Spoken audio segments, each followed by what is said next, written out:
Assalamualaikum warahmatullahi wabarakatuh.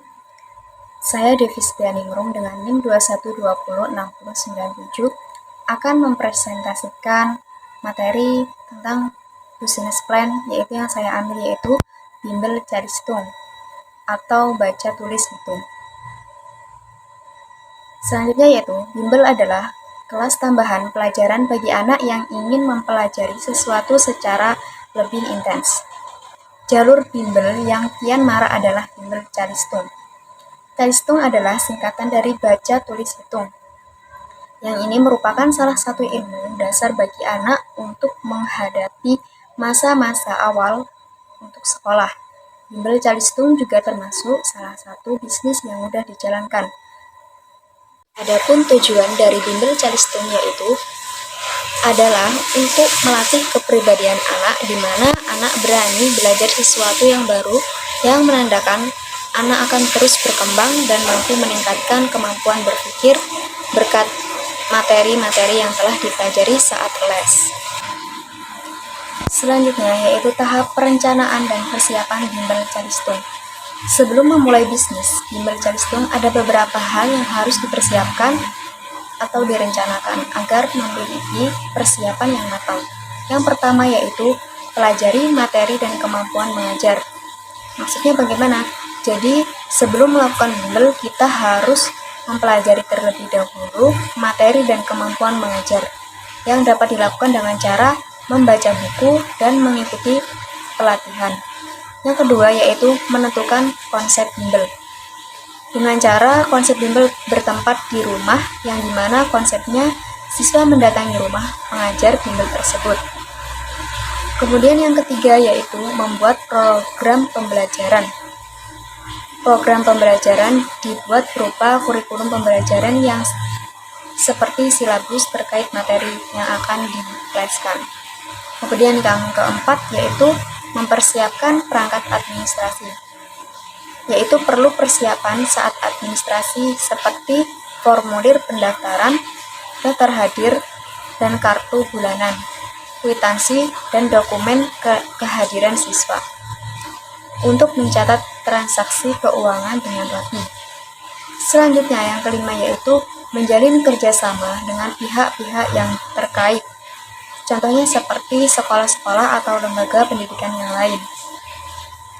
Yang keenam yaitu menggunakan teknologi. Nah, maksudnya yaitu dalam hal ini perlu adanya pembuatan website agar dapat mempromosikan bimbel di media sosial. Kemudian yang ketujuh yaitu menetapkan tarif.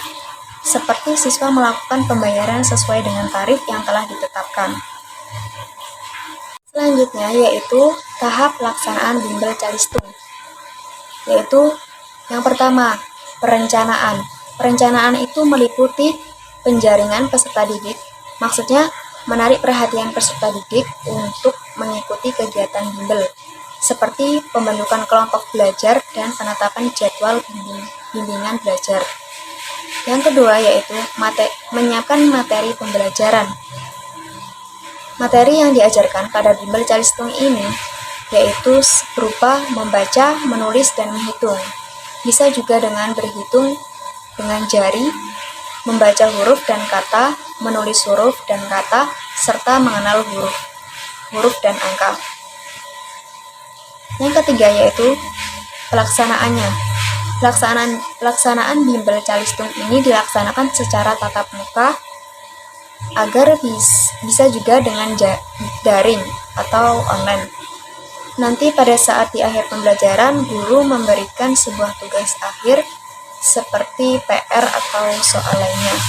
Dan kemudian yang keempat yaitu tahap evaluasi. Pada tahap evaluasi ini anak bimbel diberikan sebuah soal ujian untuk mengetahui sejauh mana peserta didik memahami materi pembelajaran. Kemudian anggaran biaya bimbel cari hitung. Kita di sini menggunakan paket bulanan. Biaya bimbel cari hitung yaitu 4 kali dalam sebulan yaitu Rp 277.600 dalam 1 jam.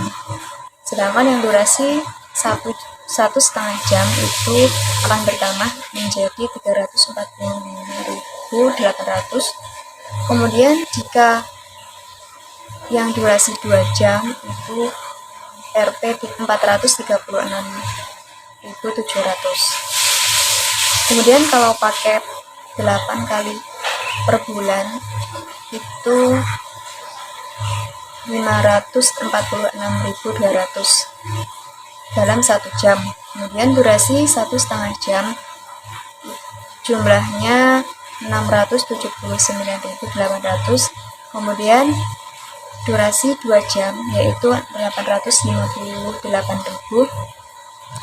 Nah, sedangkan yang paket 12 kali dalam 1 bulan yaitu seharga 805.700 dalam 1 jam. Kemudian durasi 1,5 jam yaitu berjumlah 1.002.000. Kemudian untuk durasi yang 2 jam yaitu total keseluruhannya yaitu 1.263.800. Kemudian untuk tahap pemasaran pada bisnis bimbel calistung ini pertama kita bisa memasarkan menggunakan banner.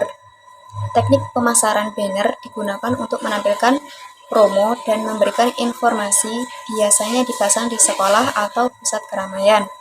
Kemudian yang kedua yaitu pameran.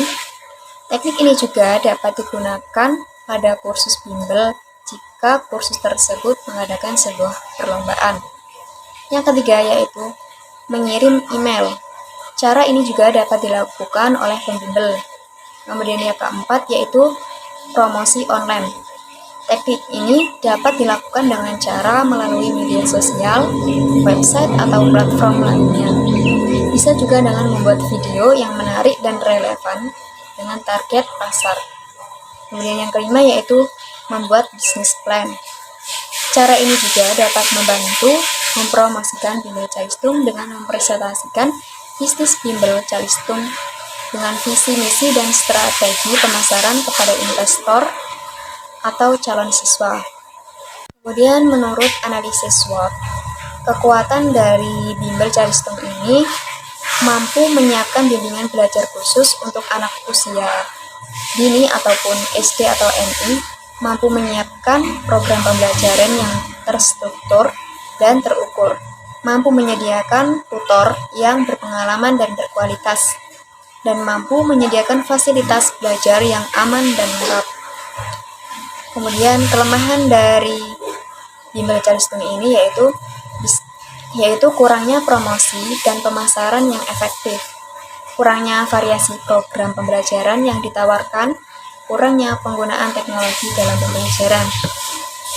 Sedangkan peluang dari bisnis bimbel calistung ini yaitu dapat meningkatkan kebutuhan orang tua untuk memberikan pendidikan yang lebih baik bagi anak-anak mereka, dapat meningkatkan minat masyarakat terhadap bimbingan belajar untuk anak usia dini, dan adanya kemajuan teknologi yang dapat dimanfaatkan untuk meningkatkan kualitas pembelajaran.